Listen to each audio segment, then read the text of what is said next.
Hello YouTube, my name's Nero and today we have some Call of Duty Advanced Warfare. What we're going to be doing in this video is actually going over a weapon guide for the SN6, going over a full create class, showing you some gameplay, and just giving you some general thoughts and opinions on the SN6 to hopefully help you make an awesome SN6 class and use this gun to its fullest potential. I used this gun almost exclusively last Prestige because it took a very long time for me to understand this particular weapon. I used it almost the entire Prestige on every single game. It was ridiculous. I just kept trying out every single attachment, every single kill streak, every single perk. I've tried out so many things to make this gun good because in my personal opinion, the SN6 is a pretty subpar submachine gun that really doesn't excel at a whole lot of things. Anything this SMG can do, another SMG can already do better, right? So I wanted to make this gun the best I possibly could, and I feel as though this setup that I'm going to be giving you guys in this video is probably the best way to run the SN6 itself. So let's go into our create class here. Now that we're in our custom class, let's of course go ahead and grab ourselves the SN6. Now, there's a number of really good variants for the SN6 itself. For me personally, the best one I've gotten so far out of supply drops would be the SN6 Money. It's pretty good.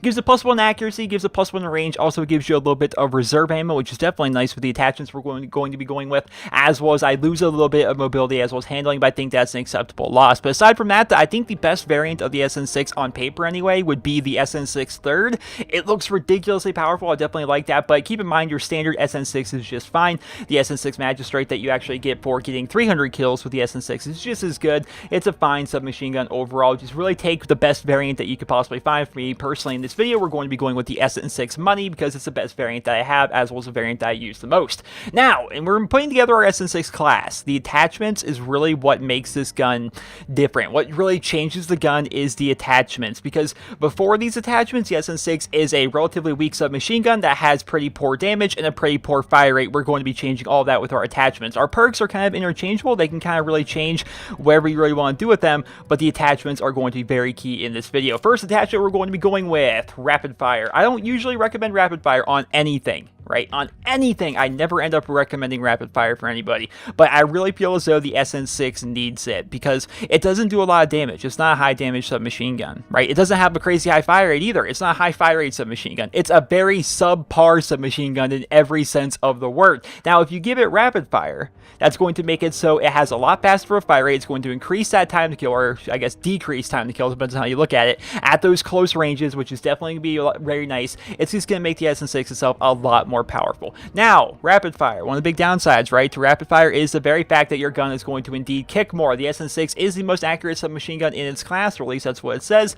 It's pretty accurate, right, but it's not going to be super accurate at those medium to long ranges because of rapid fire. How we're going to compensate that is going to be the foregrip, right? That's how we're going to compensate for that. These are like the two mandatory attachments in my own personal opinion. I feel as though you really need to have rapid fire as well as foregrip. And for the third attachment, you can really go with one of two things, right? Depends on what you want to do with it. So extended mag is what I'm generally going to recommend to you guys, right? If you have rapid fire on there, you're going to be spraying through so many bullets, you're not going to know what to do with yourself, right? So you're going to have extended mag on there. It's going to increase your magazine size. It's going to make it so you can take out multiple people, which is very nice. Sometimes if you're inaccurate and you have rapid fire on, you'll spray through like your whole magazine on one person. You won't even have enough bullets left over to get two people. Extended mag is going to change that for you and make it a little bit easier, as well as it's going to decrease the frequency of your reloads, which is definitely a very, very nice thing, right? Definitely something we want to have. But there's some other things that you could possibly be doing. You could, of course, go with the dual magazine, where every other reload is going to be a faster reload. That is going to cut into your magazine size. I think it's a little bit better to have the bigger magazine size overall, just my own personal opinion on that. Of course, I have tried dual magazine. I didn't really have too much success with it. I didn't really like it as much as having extended mag because I couldn't take out many people at those super close ranges. I feel as though extended mag is kind of the mandatory choice on that, but I would also like to give an honorable mention to red dot sight. Now, I know some people love red dot sight. Some people just kind of live and die by it. Other people, they kind of don't like the red dot sight. They prefer the iron sights because they feel as though it's kind of a wasted attachment in some respects, but I feel as though the red dot sight is pretty good in this class, but keep in mind you're going to be giving up extended mag to be able to have it because, like I said, rapid fire as well as foregrip are kind of mandatory. You see the gameplay here. It's pretty easy to manage the SN6, especially with those medium to longer ranges with the red dot sight as compared to using iron sights, but at the same time, you're losing that close quarter spray and pray ability that extended mag gives you, so just keep that in mind. But overall, I'm going to go ahead and recommend extended mag. These 3 attachments right here, rapid fire, foregrip, as well as extended mag, are going to be the attachments that I think you should be running on your SN6. In terms of perks, the most basic perks you can possibly think of. I've tried just about everything. I've tried lightweight, but I really didn't find too much benefit from it. Overall, low profile is going to be your perk 1.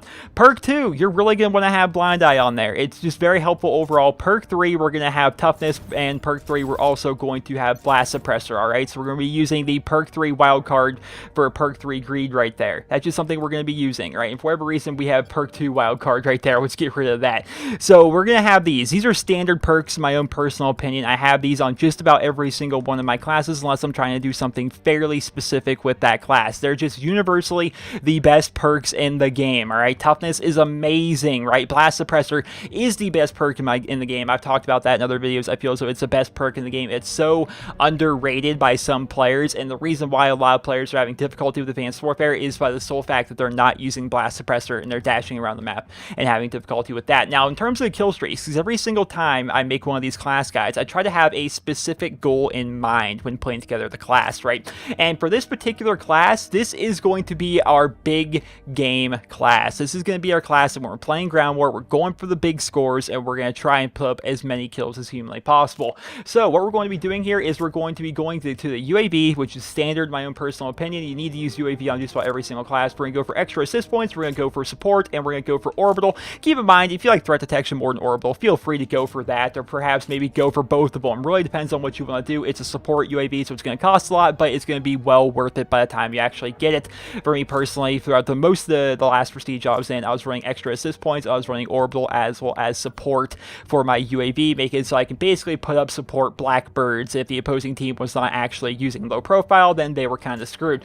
For kill streak number 2, we're going to be grabbing the aerial assault drone. We're going to be changing this up a little bit. We're going to be giving it the AI control as well as rockets, all right? Because rockets on the aerial assault drone is ridiculously powerful. You guys know that. With the AI control, it's going to fly around on its own, leaving you back on the ground so you can continue to run around through SN6 and just try to tear people apart. And for the 3rd kill streak, we're going to be going to the warbird, and all we're going to be doing, ladies and gentlemen, is we're going to be giving it the aggressor. Now, you could go with defender, so it kind of hovers around you, kind of like, I can't remember the name of that kill streak. It was back during Modern Warfare 3, I believe it was. It was a little tiny helicopter that followed you around. It could be kind of like that, but I like the aggressor because it basically makes it kind of like an attack helicopter, or a payload, if you will, that kind of flies around and does its own thing. It takes out people, and once again, if the opposing team is not using blind eye and you have these kill streaks up, the aerial assault drone and the warbird both with AI, it will absolutely dominate the opposing team. Absolutely demolish. The gameplay that I'm putting on your screen right now is actually from an 80 kill match I got while using this setup.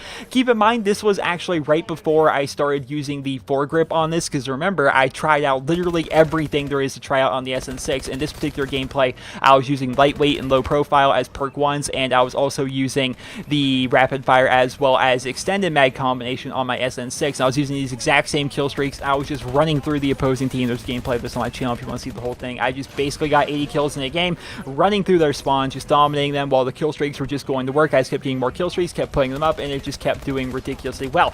But at the exact same time, you guys need to remember that this is not always going to happen. Sometimes, when it depends on the lobby you're in, you'll put up your aerial assault drone with rockets, you'll put up your warbird, both with AI, keep in mind, and they'll just get shot down immediately, or they'll get next to no kills because just about everybody on the opposing team is using blind eye. It's really kind of give or take. That's kind of, you live and die by the sword when it comes to that kind of thing. You're either going to have an amazing game as a result, or you're going to kind of have a blah game as a result, and that's really what the SN6 is about, in my own personal opinion. It's either awesome and just amazing, or it's very subpar and terrible, just like the scores you're going to put up while using this kill streak setup, right? It's kind of a cool little thing I put together here. So once again, let's look back here.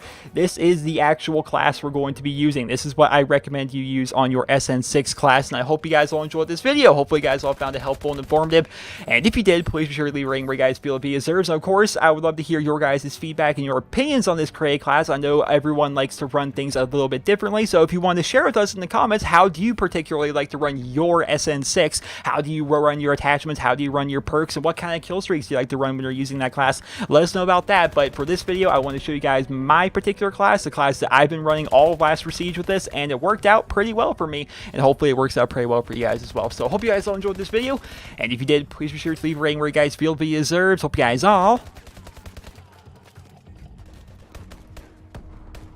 have a wonderful day.